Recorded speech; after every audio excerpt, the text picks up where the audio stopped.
Alright guys, we're back. Part 4 of how to K-swap your fit. Today we're going to go over radiators, radiator hoses, heater hoses, vacuum lines, evap lines, clutch lines, all that stuff.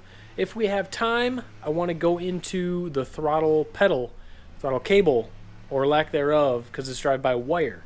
So, let's dive into all this fun stuff and see where we get going. Alright guys, so radiators. You can use your factory radiator, but you cannot use the fans, the factory fans. You'll have to run a slim fan. I believe you can only run like a 10-inch slim fan to make everything clear still.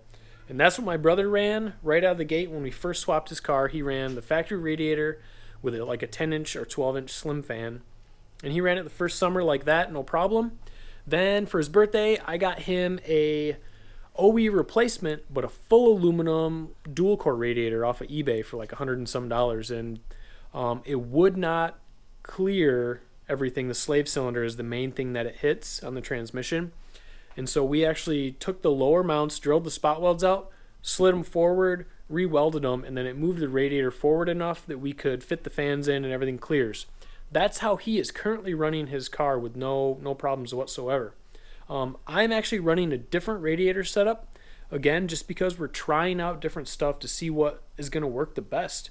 And what I'm doing is the same thing that Hasport used on their budget EF, and that was a Volkswagen, it's a Golf Mark I or Mark II radiator, and then they found out that you can use, they found a couple hoses at the parts store that worked for what they needed. I got the same hoses. They work on this setup just fine. And then the only thing is the radiator doesn't have a radiator cap on it, so you have to run a inline filler neck in the upper hose, which I did the same thing that Hasport did. I'll show you guys that now. So here is the radiator in there. It is a touch smaller than the factory one as far as length. And the reason I did that is I wanted all of this room for the AC compressor so that I could fabricate and make these lines. And then here is the upper Moroso fill neck, goes to the factory overflow. And then I have the hoses they used. Everything worked out good. So we're going to test it out and see what happens. Alright guys, so when you are using the factory fit radiator, you can reuse your upper radiator hose, your factory fit one. You just have to trim it a little bit, I believe. And then you're going to want to buy another fit upper hose. And then by trimming it and doing some twisting and maneuvering, you can use it for the lower one. So it's really simple. If you're using your fit radiator, your factory radiator, just get another upper fit hose to use for the bottom and you'll be good to go. Alright guys, so one small tip, the thermostat housing on the TSX engine actually points upward towards the intake manifold. So what me and my brother ended up doing was swapping over the whole thermostat housing from an 02 to 06 CRV or an EP3SI housing is the same. I know those two work. I'm not sure on the other ones, but here's what I'm talking about, what's different about it. So when you get your TSX, this housing and thermostat is on the engine like this. And so that hose points up, and it makes it really hard to make a lower hose work good. So to make the EP3 or CRV thermostat housing, we tried to just get the thermostat that pointed down, but the bolt holes themselves, the three mounting holes, were a different location, so they didn't work. So we actually had to get one of these from 0206 CRV or an EP3. We just got one from the junkyard, super cheap. They basically give them away because it's plastic. They want the metal. So we put one of these on, and then your thermostat will actually bolt up in there and it'll point downwards like that. And then it's really easy to make your lower radiator hose. So just a small tip, if you guys do run into that, it's just something to keep in the back of your mind. Besides the radiator hoses, there's really only two other hoses you need to mess with, and that's the heater hoses. And it's really simple how to do this. You literally take them off the firewall, flop them, and put them back on, and they'll bolt right up to the engine with no issues. The only thing I did was added a thermal heat sleeve to the farthest tube closest to the passenger side because it runs a little close to the header tube now that you've flopped them with the design of it. So that's the only thing I did other than flopping them. and they bolt right up. Should be good there. All right, guys, so fuel lines, vacuum lines, evap lines, it's all really simple. You can use your factory fit fuel feed, no problems whatsoever. It will clip right on. It'll be stretched a touch, but clips right on. Me and my brother are both using K-Series Accord fuel feed lines just because we're running TSX engines, and they are really similar. Accords and the TSX share a lot of the same stuff. So the fuel feed line just bolts right on really nice. It's tucked in, has a little more length to it, so not stretching anything. That's it on the fuel. No other issues there. Evap lines and such. We have brake booster. Comes off, goes right into this metal hard line right here, and runs over and down. Boom, done. Evap off the throttle body into the metal line, runs over and hooks right here. There's that tube that pokes up right there. That's evap. Other than that, guys, you're pretty much done. There's nothing else to really hook up. Let's talk drive-by-wire, throttle cables, pedal assemblies, etc. The Fit factory is a drive-by-wire. It has a app sensor built into the throttle pedal, the gas pedal, so it's all one assembly. And it just plugs in and it reads from there. Now, the TSX that my brother's running and I'm running, those run like a half cable, half drive-by-wire.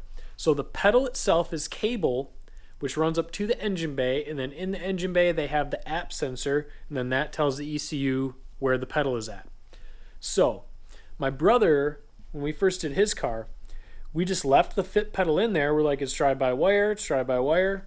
We'll plug it in, good to go.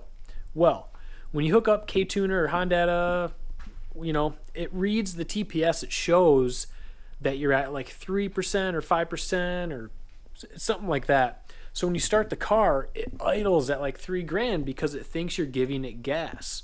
So what we ended up doing on my brother's car was we pulled the pedal out, and you push the pedal, it goes down, and it comes back up. Well, ours doesn't come up all the way to give you 0% throttle TPS, So we shaved where the bump stop is so it could come up farther. So that's how we fixed my brother's car, and we've been running it like that along with some other guys. So on my car, we're going to test out some more stuff again. I'm going to try to run the TSX app sensor, the short cable, and an actual cable pedal. So it's all factory TSX stuff. So we got the app sensor from a TSX. We got the cable from a TSX. The pedal itself from the TSX is like bolted to the carpet or the floor mat or something. It's really goofy. So we didn't take that. I grabbed a 01 to 05 Civic pedal. It looked pretty good.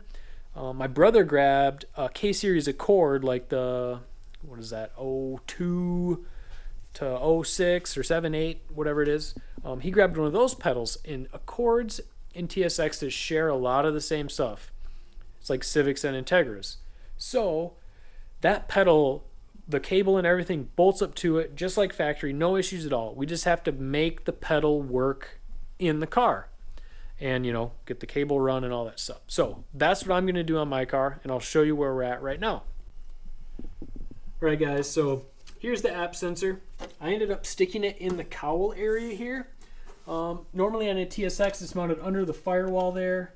There's not a lot of room. The header's right there. It's going to get hot. So I was like, man, there's all this empty room in here. I might as well just hide something in here. I don't know if I would go the same route now that I did again, but it will be nice that it's hidden. So here's the app sensor. It's got two 10mm bolts running through with some spacers holding that on nice and sturdy. The cable runs out. Well, here's the wiring. I drilled a hole, grommet. There's the plug for it. Cable comes out, drill the hole, another grommet. It runs down. And then in the firewall here, you can see right above the brake line, it goes in right here. Right there's another factory grommet that's plugging that hole. And then as you run in, we're going to go to this is the factory fit pedal right here. You can see the plug on the top. And it's got 2 mounting holes, one on the top, one on the side right there. Pretty simple. So what we found is that you can use the K-Series Accord pedal. It does have to be modified to work. This is modified. I had to cut it in a couple spots and bend it. This was a flat piece at one time, so it's been bent sideways like that, forward. I welded on this nut on the back just as a spacer. This nut is on the back for a spacer as well. And then this rear bracket that I've welded on is how it actually mounts. So you can see you have this hole here, this hole here. Now we have this hole right here and this hole right here. So you hold those up, you know, they're like right on top of each other. Bam. So that is the pedal that I'm going to be running. We're going to be testing it out to see if it works, how it works. If it's bad, is it good? Is it going to break? We have no idea. So we're going to test it out, see how it goes. Again, you can just shave the stock pedal if you want. It's really a trial and error. You got to sit there, sand it, check it, sand it, check it.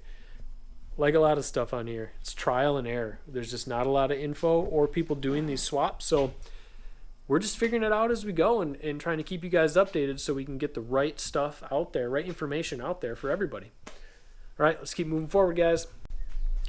All right, guys, let's talk about exhaust manifolds, headers for the K-swap. Basically, there's one bolt-on option you guys can do. Tommy, I forget his last name or what company he owns or works for. He's in the Fit group. He offers a full custom header for the K20, for the K24, full bolt-on deal. It's like $1,000 or $1,300 on up. I forget how much they are.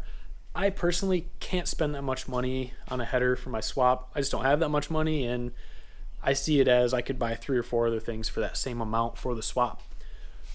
So there's some rumors going around that the FN2 header would work. So my brother bought a couple off of eBay from the UK, and they kept getting seized at customs for being a hazardous material. So we finally did get one, or he got one, and we got my engine in there. We were like, let's throw this header up there, see what's going on. It doesn't fit. A couple of the tabs hit the firewall, the heat shield tabs, and then the collector itself is right into the electric steering motor. And so all of a sudden it clicked with me why a couple of the other guys it worked for on the form. And I think their cars are right-hand drive. I haven't gone and looked yet, but I think they're right-hand drive. And it would make sense because Honda obviously is in Japan. All their cars are right-hand drive. When they were designed, all the exhaust goes to the left-hand side of the car. In a right-hand drive car, the motor is on the other side, so it wouldn't even be an issue at all. But now we have left-hand drive cars. The exhaust is still going the same way, but it's right where our motor is. So I think that's the issue. What I've come up with is this here, the eBay hack header, I'm going to call it. This is a 06 to 11 Civic Si shorty header. And then what normally happens is you have a flange here, or a tab here, and a tab over here.